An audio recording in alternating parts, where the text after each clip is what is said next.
Hello people, I have recently made a game for the 20-second game jam. I have given myself from Monday to Friday to make this game, and the only restriction is that it must be 20 seconds long from beginning to end. So let's begin.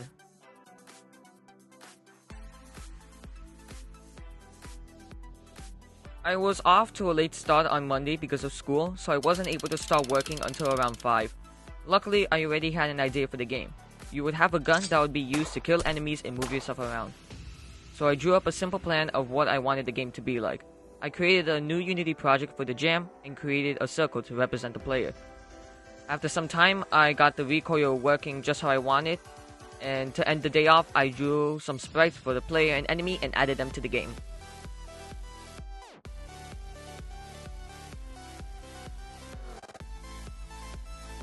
Today I woke up early in the morning and got straight to work.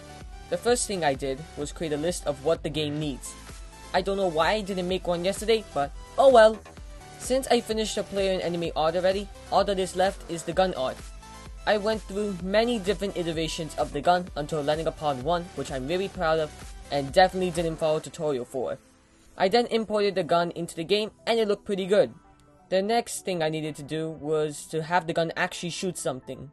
So I created a sprite for the bullet and added it to the game. I then spent some time working on the bullet spawning system, and after some time, I ended up with this. The game is now coming together, but there is one problem. There are no enemies. So I worked on the enemy logic and created some death particles with Unity's particle system, and now there's something to shoot. I then gave the player a maximum of 3 shots in the air before they ran out of bullets. You can get those bullets back by touching the ground or killing enemies. I wanted to give the gun a collider so it can collide with enemies, but this happened. So we're just gonna pretend that never happened, okay? The next thing I decided to add was post-processing, because the game still looked bad, but now it looks less bad.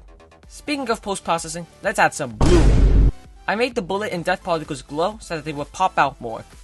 The last thing I needed to do was create an enemy spawning system so that there would be an infinite amount of enemies. This took longer than expected. I tried using math in my code, and then I realized I don't know what I'm doing. I then remembered that Danny already made a spawning system for his game Balls, so I just borrowed it from him. After implementing the code, I finally had something that worked. I also added screen shake, but that's not important.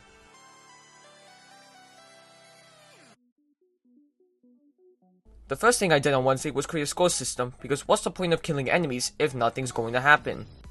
Then I added a timer, since that's the only restriction the game has, so I might as well implement it.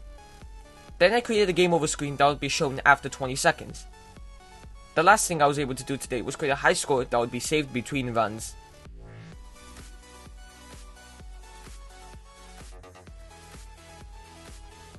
Today I'm going to be finishing up the base game, so that tomorrow I can work on polishing it. The first thing I did was create a title screen for the game, and this is where I needed to come up with a name for the game. And I thought of Ball with Gun. I wanted to eventually change it, but if you already saw the game, you would know that's not the case. I then created a pause menu so you could more easily go back to the title screen. Wait, did you hear that? Of course you didn't. There are no sounds in the game, so let's add them. After looking through some sound packs I bought, I ended up with something that sounds way too intense for this type of game. But it doesn't matter. Now remember when I said the player had 3 shots in the air before they ran out of bullets? Yeah, you couldn't really tell how many shots I had left. So I created some UI that tells you how many bullets you have left and when you run out. I created a little pop-up to show how many points you earned. I then created a combo system that increases the score multiplier for every enemy you kill in the air. Now the last thing I wanted to do today was to have the enemy spawn in both directions so that the player wasn't forced to go to the right. Now when I was trying to do this, I accidentally spawned a bit too many enemies. And when I shot them, I got a stupid amount of points and ear trauma. Try beating that high score as an extra challenge, and if someone somehow does beat it, I'll put you in the description of both the game and the video and call you the best player in the world. But I bet that will never happen. After some more tinkering, I finally got them spawning both left and right.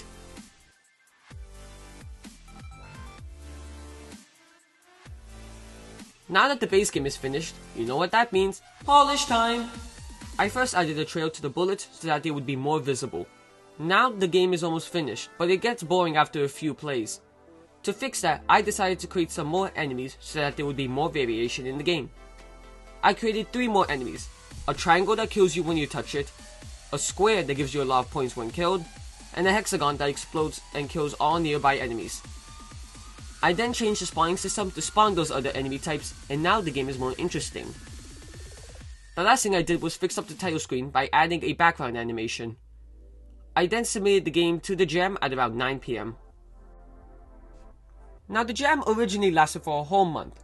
I could have spent that entire time working on a game and making it big, but I decided to give myself an extra challenge and create a whole game in only 5 days. I'm really proud with what I was able to accomplish in the time I had. There's a link to the game in the description if you want to play, and if you like this video, please be sure to subscribe. And thanks for watching.